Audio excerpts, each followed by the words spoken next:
I'm joined now by Eamon Corley, the Livestock Chair of Meath IFA and the spokesperson for the newly formed Beef Plan Group. Eamon, what is this new group about and why did you form? Well, the new group that's been formed, the reason behind it was to put a plan together for beef. We're all beef farmers or involved in beef in some way, be it suckler farmers or farmers farming store cattle or farmers finishing suckler bred or dairy bred beef. And I suppose the reason it was formed was that we would try and unite farmers and try and get a bit of power back in our industry, the beef industry, because we feel it's our industry. We feel the farmers on the ground are the most important piece of the beef industry. And there has been a lot of pressure put on us in recent years with unsustainable prices and prices that we had no control over. And our only option was to take those prices. So I suppose it was out of desperation. It doesn't give us a cost of production price plus a margin, which we feel that everybody working in every job deserves, because we shouldn't be subsidising factories, or we shouldn't be subsidising supermarkets, or we shouldn't be subsidising consumers. We deserve to get paid for what we do, and we don't think it's unreasonable to ask that. Currently, how many members do you have at the moment? Well, in this Beef Plan Group, we have currently 530 members. A lot of them are members of the IFA? A good few of them are members of the IFA, but we've also we've left it open to beef farmers from everywhere to join and from every organisation, and also beef farmers that are not in any organisation. There's a huge amount of beef farmers out there that have given up on farm organisations, and they just feel that those organisations haven't represented them over the years, and they don't see any point. And that's right across the country, but these farmers are still interested in beef and still trying to make a living out of it. It's just the very little confidence in the people representing them at the moment.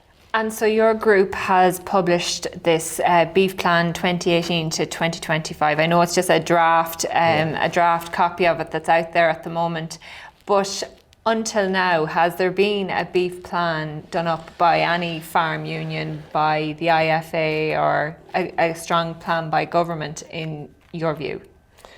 I have seen some beef plans done out by people in government where basically we're encouraging farmers to increase numbers and to help the economy of this country. But I have never seen a beef plan produced by farmers for farmers, taking the farmer view into consideration. I personally have asked for one in the IFA for a number of years. I never got any satisfaction. So can you tell us about this proposal that you're putting forward? There's 86 points in it altogether, and it's carried out through 8 different phases, and you came up with those points through consultation with farmers. Yeah, the way we done it was we got a group of farmers together, and we put them onto a WhatsApp page, and we had communication almost around the clock with all these farmers, and all the ideas have come from farmers involved in beef.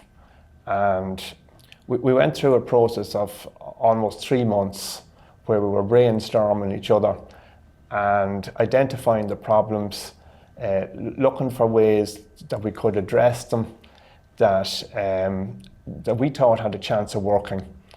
A big part of the problem in recent years is that while farmers will give out about certain things, they don't think about the next level, like how can we make them actually happen and come into being.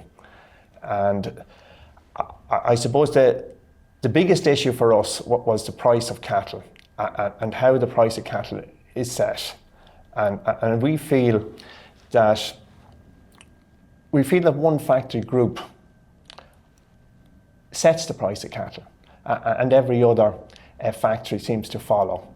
And it's not necessarily a market price, because even as currently is the situation where the market price in the UK is strong, our market price seems to be going the other way.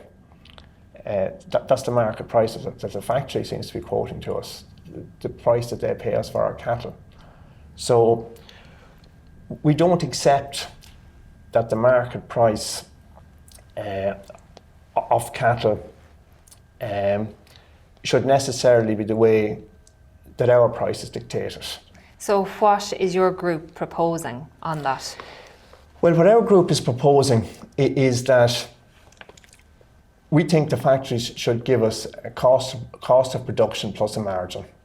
The retail price of beef, we feel there's enough money in that to give us that cost of production price plus a margin.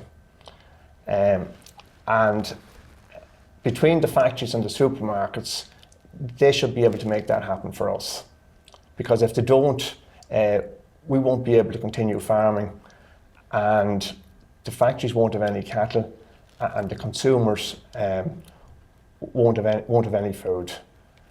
Because no sector can be expected to work for nothing. We all deserve an equal share of that pie. Are you engaging with factories currently?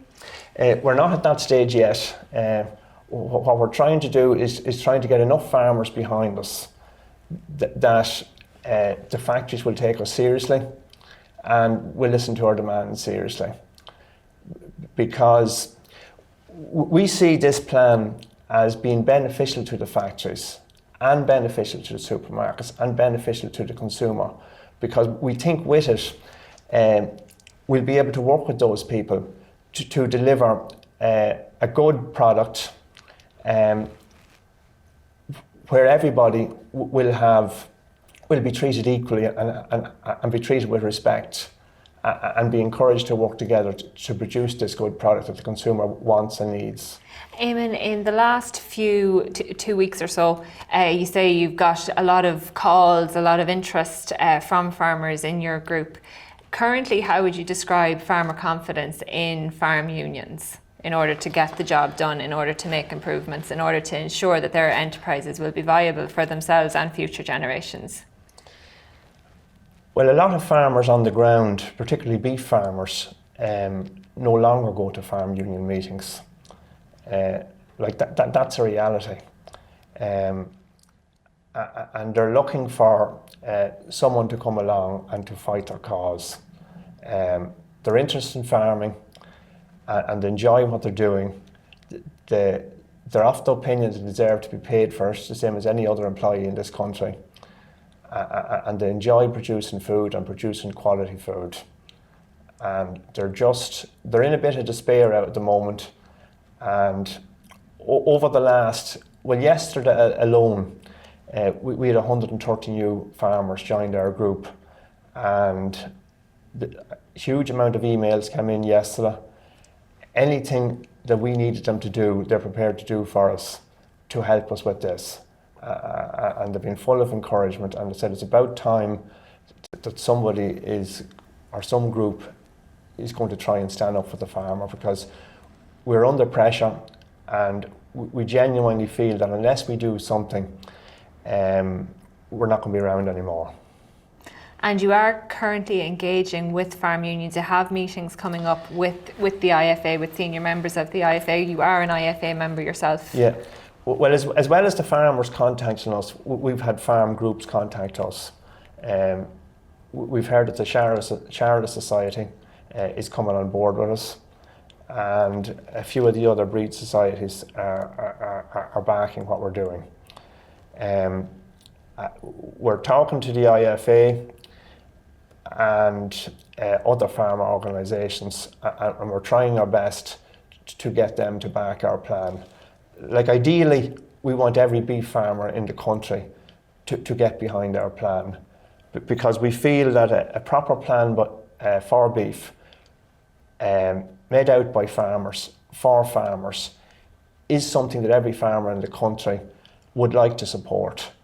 And I think we need to be united because we have a very tough battle to get paid properly for the work we do. And Eamon, obviously this week we saw protests outside the 12th Beef Roundtable. Do you think that is a wise decision to protest like that, or are farmers better inside around the table negotiating? Well, I think obviously farmers would be better sitting around the table talking to factories and talking to supermarkets and talking to consumers. Like my answer is, I think to be better talking. But we also have to bear in mind that factories and supermarkets, they have to listen. Like there's no point in going in and talking if these people are not prepared to listen. Now, I'm not sure whether they're not prepared to listen or what's going on, because I'm not involved in that circle at the moment where the farm unions are negotiating with factories. I know I do negotiate with factories myself on a weekly basis for our own producer group, and they are tough people to negotiate with.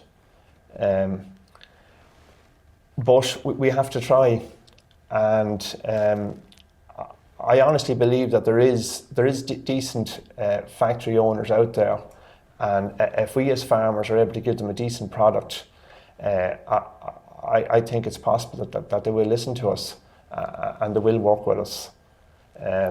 Some small factory owners have got in touch with me saying they don't agree with what's currently happening in the meat industry, where the farmer on the ground has been driven out. So I think there is support for what we're trying to do, even in the meat industry, if we can get people to engage in it. We're out of time, Eamon. We'll leave it there. I know we'll be watching the space very closely. Thanks for coming in to us.